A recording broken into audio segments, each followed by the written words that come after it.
మనకు ఆ నొప్పి ఎలా ఉంటుందో తెలుస్తుంది. పక్కనోడి నొప్పి మనకేం తెలియదు. రేపొద్దున మన ఇంట్లో కూడా అలాంటివి ఏమైనా జరిగినప్పుడు బాధపడే కంటే ముందుగానే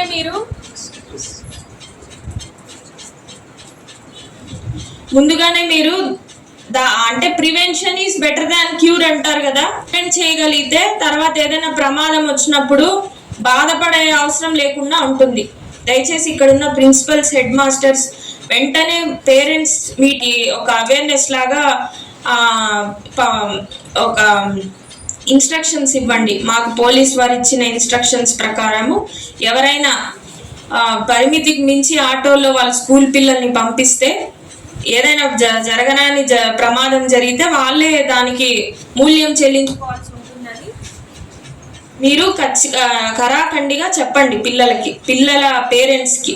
లేదా అప్పటికి వాళ్ళలో మార్పు లేదంటే ఇంకా మేము ఫైన్స్ వేసి ఆటో డ్రైవర్స్ నుంచే దాన్ని ఎన్ఫోర్స్మెంట్ అనేది స్టార్ట్ చేస్తాం. ఇప్పుడు 10,000 డ్రంక్ అండ్ డ్రైవ్ ఎలా ఉందో ప్రతి దానికి ఒక పర్టికులర్ అమౌంట్ అనేది ఫైన్ ఉంటుంది. ప్రతి ఒక్కరికి మేము చెప్పిన ఈరోజు మీటింగ్ కండక్ట్ చేసిన దాని గురించి అందరికీ బాగా అర్థమైందని అనుకుంటున్నాను. అర్థమైందా అందరికీ?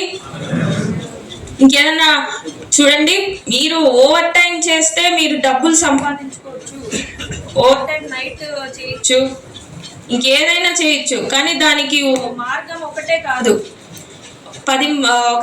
7 మందిని పట్టే చోట 25 మందిని ఎక్కించడం అనేదే మార్గం కాదు.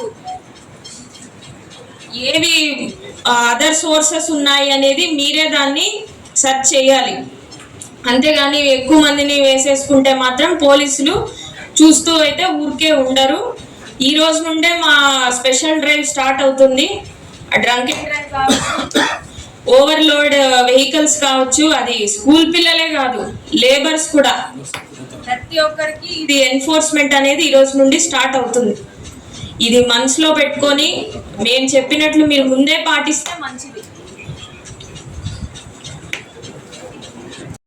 చెప్పింది అన్ని వర్గాలకు చెప్పారు ఇప్పుడు సార్ వాళ్ళు.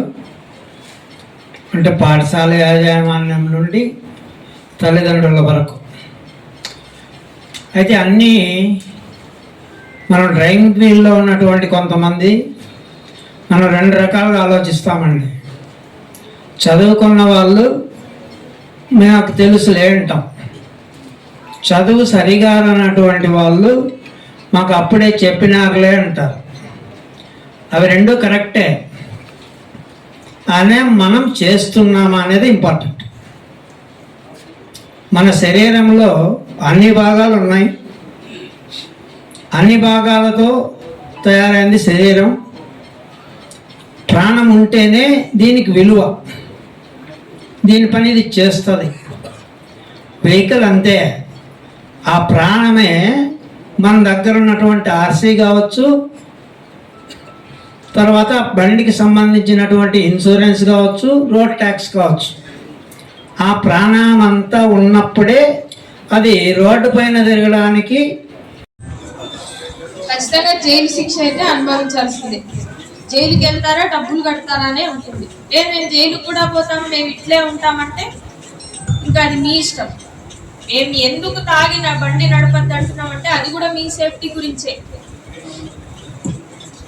తాగి బండి నడిపితే మీకే కంట్రోల్ ఉండదు, మీరు ఇంకొకరిని వెళ్ళి గుద్దితే వాళ్ళ ప్రాణాలకు పోయే అవకాశం కూడా ఉంటుంది. కాబట్టి దయచేసి ఉన్న ట్రాఫిక్ రూల్స్ ని పాటించండి. అతివేగం ప్రమాదకరం. మీరు ప్రతి సినిమాల్లో కూడా చూస్తూ ఉంటారు, మద్యం సేవించి వాహనాలు నడపరాదు, మీకు స్టిక్కర్స్ కూడా ఉంటాయి. అతివేగం ప్రమాదకరం, ట్రాఫిక్ రూల్స్ ని పాటించండి. ఇవన్నీ ఇక్కడ చాలా బోర్డ్స్ లో, ఫ్లెక్సీల్లో, బ్యారికేడ్స్ మీద అన్నిటి మీద రాసాం, కానీ ఎవరు దాన్ని పట్టించుకోరు. ఒక్కసారి మీకు ఈ యాక్సిడెంట్ అయ్యి ఆ ఇబ్బంది ఎలా ఉంటుందని తెలిస్తే గానీ ఎవరికి అర్థం కాదు. అందరూ బాగుండాలి, అందులో మనం ఉండాలని అనుకోవాలి. మనల్ని ఎక్కిన వాళ్ళను కూడా సురక్షితంగా వాళ్ళ గమ్యస్థానాన్ని చేర్చడమే మీ బాధ్యత. అంత బాధ్యతగా ఉంటేనే మీరు కూడా లైఫ్ లో ఎంతో ముందుకు వెళ్ళగలుగుతారు. దయచేసి ఎవరిని కానీ ఇంకా ఎక్కండి, ఇంకా ప్లేస్ ఉందని వాళ్ళని జరిగి మరీ కూర్చోబెడతారు. ఇలా మాకు ఇంకా నుంచి ఎవరిని కనిపించినా నిర్మోహమాటంగా వాళ్ళని కిందకి దించేస్తాము. కిందకి దించి వాళ్ళకి కౌన్సిలింగ్ ఇస్తాం. ఇంకా దించేసిన తర్వాత ముందుకు వెళ్ళి ఎక్కుతారు. అలా ఎక్కిన వాళ్ళకి ఖచ్చితంగా ఫైన్లు వేస్తాం మేము. అర్థమైందా? ఇప్పుడు మేము దించేస్తాము, దించేసిన ఒక 50 మీటర్స్ నడుచుకొని వెళ్తారు. ఆ నడుచుకొని వెళ్ళి ఎక్కినా కూడా ఆ బండి నోట్ చేసుకొని వాళ్ళ మీద క్రిమినల్ కేసెస్ రిజిస్టర్ చేస్తాము నెగ్లిజెంట్ యాక్ట్ కింద. లేదు అప్పటికి మీలో మార్పు లేదంటే MVI యాక్ట్ కింద ఫైన్స్ వేస్తాము. 10,000 నుండి 20,000 మీ ఆటోలో ఉన్న కండిషన్ ప్రకారం మీరు ఫైన్స్ కడతారు. ఒకసారి ఫైన్స్ కడితేనే మాకు బుద్ధి వస్తుందంటే అది కూడా చేస్తాం మేము. మా పని ఏమిటంటే ప్రజల భద్రత. అది మేము ఏదో ఒక రకంగా మీరు ఆ రూల్స్ని పాటించే విధంగా చేయడమే మా బాధ్యత, మా పని. కాబట్టి మీకు ఈరోజు మేము ఒక అవగాహన సదస్సును ఏర్పాటు చేశాము. మీ అందరికీ చెప్తున్నాము. ఈరోజు ఈవినింగ్ నుండే ఎన్ఫోర్స్మెంట్ స్టార్ట్ అవుతుంది. మీకు ఇక్కడ వచ్చిన వాళ్ళే కాదు, ఇంకా చాలా మంది ఉన్నారు ఆటో వాళ్ళు. వాళ్ళందరికీ కూడా చెప్పండి, మీకున్న యూనిఫామ్ని సరిగ్గా వేసుకొని ఆటో డ్రైవింగ్ చేయండి. దానికి ఫిట్నెస్ సర్టిఫికేట్, ఇంకా బ్రేక్, ప్రతిదీ అన్నిటినీ చెక్ చేయించుకొని రూల్ ఎలా ఉంది, RC ఉండాలి, లైసెన్స్ ఉండాలి, తర్వాత ఫిట్నెస్ సర్టిఫికేట్ ఉండాలి, పొల్యూషన్ ఉండాలి. ఇవన్నీ పెట్టుకుంటే మీకే మంచిది. ఇప్పుడు రోజుకి ఎంతమంది రోడ్డు ప్రమాదాలతో ప్రాణాలు కోల్పోతున్నారో అసలు కోల్పోయిన వాళ్ళకే తెలుస్తుంది ఆ బాధ ఏమనేది. మందికి పైకి తీసుకెళ్తాం మేడం. 10 మంది 12 మంది కూడా తీసుకెళ్తాం. దానికి మాకు తక్కువ రావడం జరుగుతుంది అమౌంట్.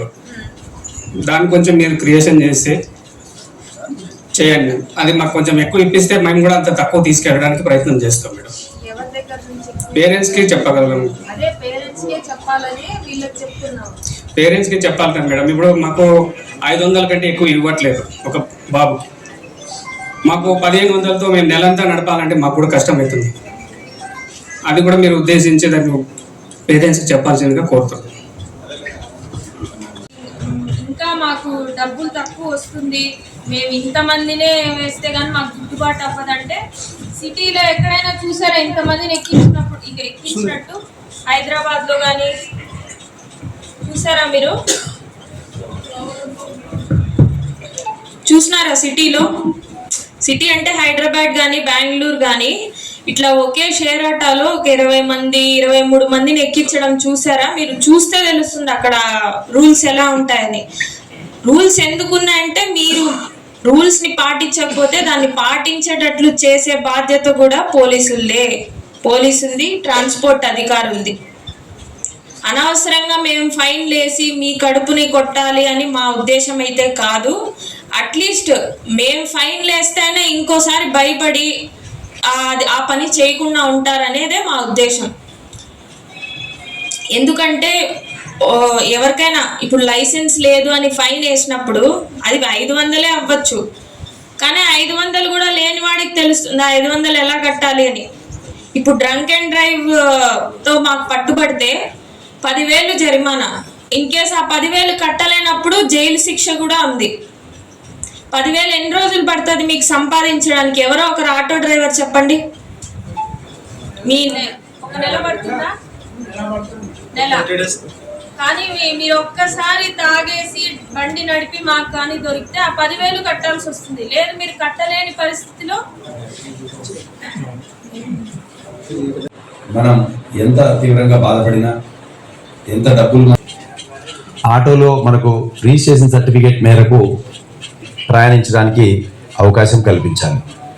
అంతకు మించి మనం ప్రయాణానికి అవకాశం తీవ్రమైనటువంటి పరిణామాలని చూడాల్సి వస్తుంది. సో ముఖ్యంగా ఇందులో ఏం జరుగుతుంది అంటే, ప్రాణాలు లేదా గాయపడినప్పుడు తక్కువ వెయిట్ కదా, లేదంటే తక్కువ దూరం కదా, తక్కువ కాస్ట్ తోటే మన పిల్లల్ని ట్రాన్స్పోర్ట్ చేస్తే ఏమవుతుందిలే అనేటువంటి చిన్నపాటి నిర్లక్ష్యం వల్ల. ఎందుకు ఈ విషయాలు చెప్తున్నామంటే, మనం చాలా చోట్ల చూస్తూనే ఉన్నాం. లేకపోవడం వల్ల కూడా కొన్నిసార్లు ప్రాణాలు కోల్పోవడం చూసాం.